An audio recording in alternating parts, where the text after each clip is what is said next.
បាទជាកិច្ចស្វាគមន៍ខ្ញុំបាទសូមជម្រាបសួរពុកម៉ែបងប្អូនជាទីគោរពរាប់អានអំពីខ្ញុំបាទពីចម្ងាយផងបាទ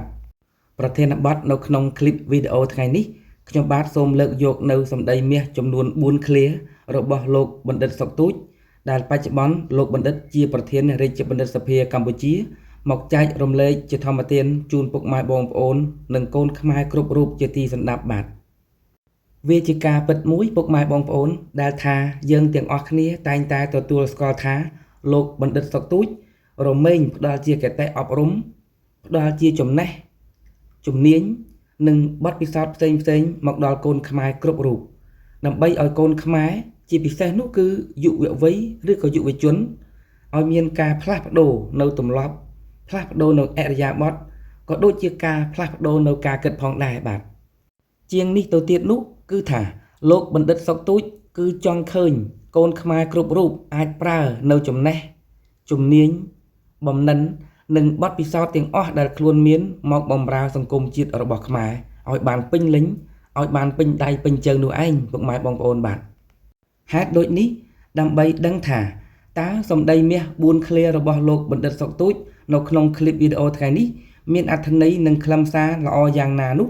ខ្ញុំបាទសូមគោរពអញ្ជើញពុកម៉ែបងប្អូនមកស្ដាប់នៅសេចក្តីដកស្រង់និងអានជូនឡើងវិញដោយខ្ញុំបាទដូចតទៅបាទ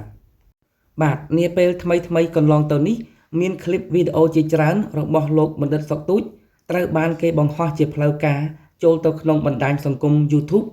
ដោយ Channel មួយដែលមានឈ្មោះថា VRP Channel ហើយចេញអំពីคลิปវីដេអូដ៏ច្រើននោះខ្ញុំបាទបានធ្វើការដកស្រង់បានសម្ដីមាសចំនួន4ឃ្លារបស់លោកបណ្ឌិតសុកទូចដែលមានអត្ថន័យទាំងស្រុងយ៉ាងនេះថាសម្ដីមាសឃ្លាទី1របស់លោកបណ្ឌិតសង្គមមួយត្រូវការច្បាប់ត្រូវការវិន័យតំឡើងតែប្រាក់ខែតែគ្មានវិន័យក៏អត់កើតដែរប្រាក់ខែតំណាងរាស្ត្រប្រាក់ខែកកោកក៏នៅតែពុករលួយរដ្ឋមន្ត្រីប្រាក់ខែកកោកក៏នៅតែពុករលួយត្រូវការវិន័យត្រូវការច្បាប់តើតែមានច្បាប់តើតែមានវិន័យទើបសង្គមមួយមានសណ្ដាប់ធ្នាប់ទៅបានមនុស្សបង្កើតសង្គមបង្កើតបញ្ហាដើម្បីគ្រប់គ្រងបញ្ហាត្រូវតែមានច្បាប់ឡើងតែប្រាក់ខែប៉ុន្មានក៏ដោយក៏នៅតែពុករលួយដែរបើគ្មានច្បាប់បើមិនអនុវត្តច្បាប់នោះសម្ដីមាសឃ្លាទី2របស់លោកបណ្ឌិតគ្មានប្រទេសណាដែលមានពេទ្យច្រើនដូចស្រុកខ្មែរទេ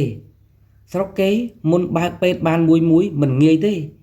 ពេទ្យបេះដូងគឺមានមួយពេទ្យក្រពះពោះវៀនគឺមានមួយគឺគេយកអ្នកប្រាជ្ញទៅអង្គុយជុំគ្នាទៅពិភាក្សាគ្នាហើយមុននឹងធ្វើការសម្រេចចិត្តណាមួយគេយកមនុស្ស10នាក់មកពិភាក្សាគ្នាតែយើងអត់ទេមានពេទ្យតែម្នាក់ចង់ទៅបើក clinic បានភ្លាមវាដល់ពេលហើយដែលយើងត្រូវរៀបចំបែបនឹងដូចគេនោះរដ្ឋលេខាធិការសុខាភិបាលនៅនឹងកុំអោនមុខអីតែត្រូវយកទៅឲ្យរដ្ឋមន្ត្រីសុខាភិបាលគិតពិចារណាឡើងវិញផង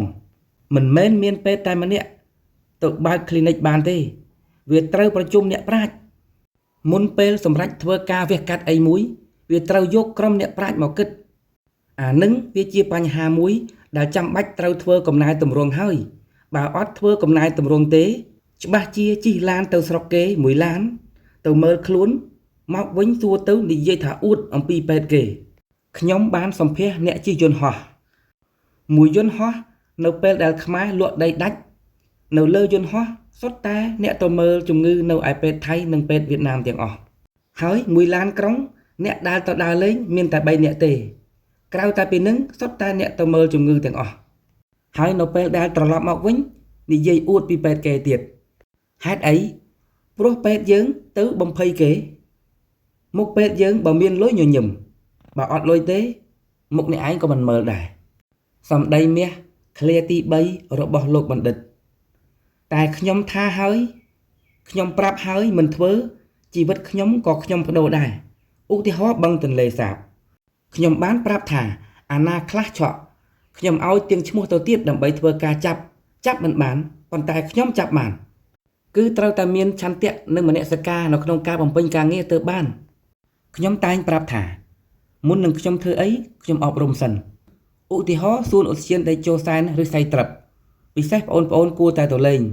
បោះតង់អីថោកទេថោកហ្នឹងគឺហូបបាយខ្លួនឯងបើហូបបាយខ្លួនឯងអានឹងវាមិនចាំបាច់អស់អីទេខ្ញុំបានអប់រំ2ឆ្នាំហើយខ្ញុំបានបង្កើតការងារឲ្យធ្វើឧទាហរណ៍គាត់កាប់ឈើមួយថ្ងៃបាន 8,000 រៀលតែគាត់មកធ្វើការនៅក្នុងឧទ្យានខ្ញុំឲ្យគាត់ 25,000 រៀលនៅក្នុងមួយថ្ងៃខ្ញុំអប់រំប៉ុន្តែវាជាទម្លាប់ទៅហើយទម្លាប់យ៉ាងម៉េចទម្លាប់ថាកាប់ឈើហើយដឹងតែផឹកហើយកុំមកសោកខ្ញុំអត់ចេញទេណាមិនមែនខ្ញុំមិនចង់មានទេតែខ្ញុំរស់ដោយសារគំនិតរបស់ខ្ញុំអត់ត្រូវការលុយសំណូកអីទេមិនចាំបាច់សោកខ្ញុំទេ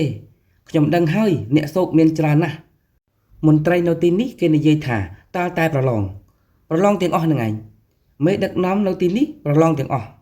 សុទ្ធតែបោះឆ្នោតទាំងអស់អត់មានអត់ប្រឡងទេសាកសួរប្រធានវិទ្យាឋាននីមួយៗនឹងទៅមើលប្រឡងទាំងអស់ប៉ុន្តែត្រូវបដូរផ្នត់គំនិតខ្មែរយើងមិនងាយដូរទេខ្ជិលត្រូវទទួលយកការពិតបើមិនទទួលយកការពិតដោះស្រាយមិនចេញទេសម្ដីមាសឃ្លាទី4របស់លោកបណ្ឌិតដែលជាឃ្លាចុងក្រោយខ្ញុំបានប្រាប់មន្ត្រីរបស់ខ្ញុំថាបើខ្ញុំចូលទៅក្នុងឡានណាមិនឃើញមានធុងសម្រាមដឹងតែមានរឿងជាមួយគ្នាហើយ